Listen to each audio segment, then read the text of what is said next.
Hi guys, welcome back to another little how-to with King Jammer, and today we're working on this mob grinder, and it's a cylinder mob grinder, which makes it a little different maybe than what you've seen before. But this mob grinder, because it's cylinder, you can easily transform it into something a little more, a little nicer to look at in your survival world than a big square thing. You can turn this into, I'm going to put a picture on the screen now of a tower that I built around a mob grinder just like this one. So that's what makes it a little bit different. And you can see this one even works on spiders. So let's take a look inside real quick and see what we've got. Up top, yeah, it's already working pretty well. Wow, got a lot there. Second level, it's got a couple, but I went down, of course, and lit up everything in the caves below because my water wasn't deep enough. If you're going to do this over water, make sure you're in the deep water biome, not just standard water, because you're still going to have caves below you, as I did. So go down, light up all your caves, and that's really going to help your spawn rates in this thing. So that's step number one, and I cleaned this out just before we got started, so it's working pretty well. And so let's go ahead and get started building this thing. So I've leveled off this piece of an island, just, I don't know if you guys can see that, but I'm just out of sight from my grinder over there. So I'm going to start with the center. That's what you should start with when you're building one of these. And I'm going to make a 21 square circle, which has a center of a 3x3 square, like that. And then I want to bring it up. Mobs need to drop like 25 blocks, I think it is. So I'm going to bring mine up to 27 because I'm going to set up a little collection station here that's going to take up a block or two, and I want to be sure that they're going to drop and die. So I'm going to count up to 27 blocks. 24, 25, 26, 27. So that's my 27th block there. I'm going to get a different, a different color block there. And I am in creative mode, which is nice for me. And I want to recreate that center all the way around. I want a 3x3. So there we go.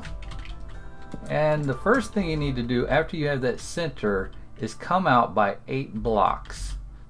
So 1, 2, 3, 4, 5, 6, 7, 8. And then on my 9th block, I'm going to cap that off just like that. And I want to bring it over and match it up with my center square. There we go. Alright, now that we have that, we're going to do that on all the other 3 sides. So 1, 2, 3, 4, 5, 6, 7, 8. And bring it up just like that. And then I want to bring it all the way down and match it up with that center block. You get the idea.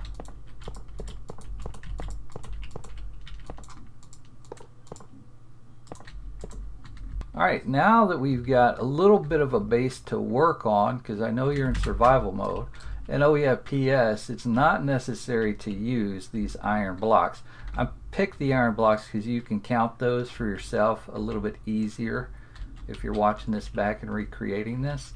But now that we've got this going on, we want to create our circle. So to make that circle, you're going to come out by 2. You're going to step down 1 block towards the center.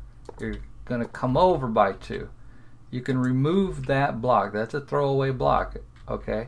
Then we need, let's do it like this so you guys will know which ones are throwaway blocks. Okay, that was a throwaway block. Then I've got a throwaway block here, there, and there. Okay. Then I'm going to come over to this next one. And I'm going to come over by 2, throw away block, come out by 2 more. Okay, then we can remove all those throwaway blocks. Let me show you one more time here. I'm going to come out by 2. I need a throwaway block. I'm going to come out by 2 more. And I'm going to step it down just like that. Throwaway block, come out and over. throwaway block, come out and over. I would do that 3 times. Then you come over to the one that's going to join up with it, come out by 2, come down by a throwaway block, and then come over to, and that connects them up just like that. We can get rid of all those. I'm going to finish my circle. So we have our circle looking good. Now we want to take the trough areas, our water troughs. So the water is going to flow from this trough to the middle, which is 8 blocks away, and this is where our mobs are going to drop, right down there. So let's bring this up by 2 blocks so that they can't jump out, and we're going to do that to all of our troughs, just like that. Bring them all up by 2 blocks all the way down.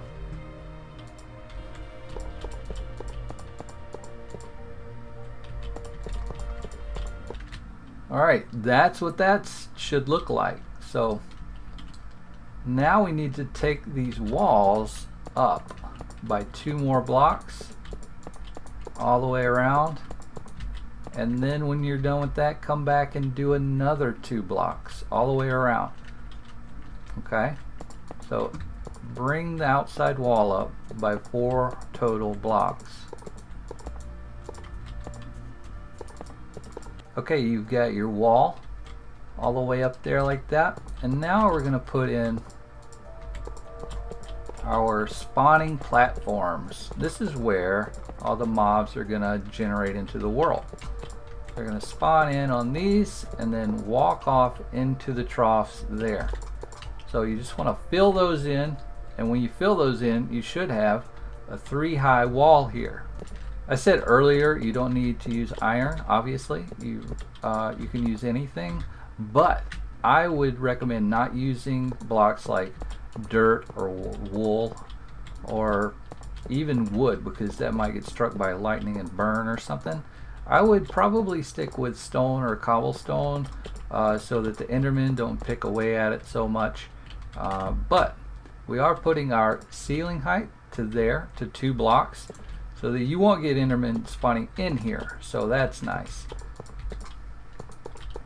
Alright, we've got all these platforms in place, and the next step is to, let's make a infinite water source, because you're probably going to be doing this in survival mode. So if you make a structure like that, put water on this end, water on that end, you can take your water out from the middle there. So I'm in creative mode and I don't really need to do that. Okay, so let's take our water and put 1 on that corner and 1 on that corner, and that should bring you right to the edge. We'll do that all the way around. Okay, we've got our water all the way around like that.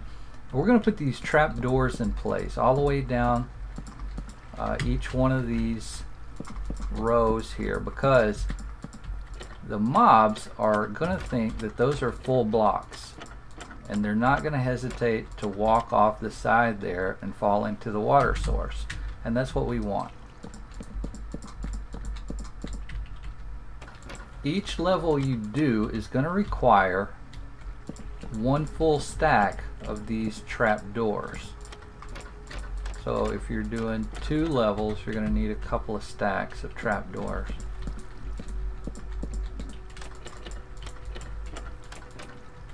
Okay, so that's the inside completely done. All we need to do now is cap this off, and we've got our first layer done.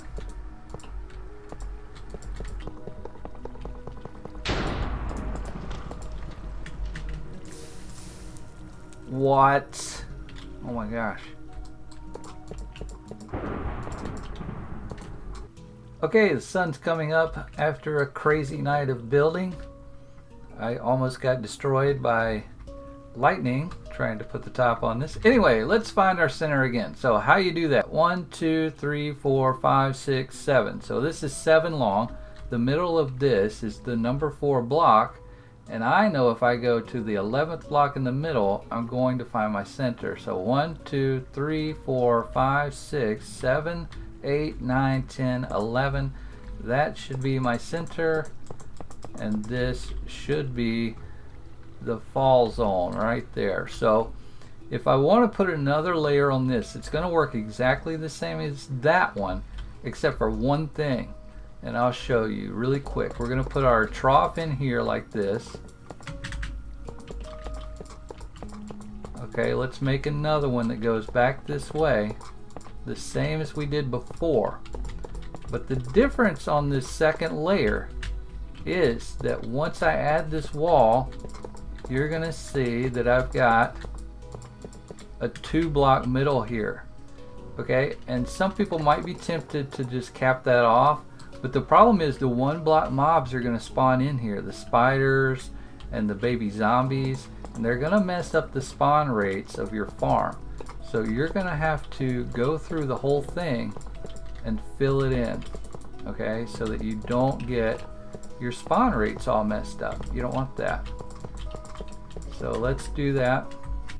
So yeah, you're going to need to go through. I did this so you get a visual. This is without it filled up. This is what you want. You want it totally filled up, and your water would go there, and you would basically, everything else would be built the same as we did below on the first level. So I've come back over to this first mob grinder over here, and I want to recreate this collection system for you. So I'm just going to place a chest right here at the center of the outside of my little drop zone center area, and I'm just going to crouch and place that hopper there into that chest. Crouch and place, crouch and place. I'm going to do that all the way across here until it's totally filled up. And that's really all there is to it. And those are going to drop and collect right there in that chest. I could also crouch and place some half slabs on top of there if I want to, you know, make it look nicer. But otherwise, that about does it, guys. I hope that you have enjoyed this little tutorial. And if you have, please remember to like and subscribe to the channel. Thank you again for watching, and I'll see you next time. Bye.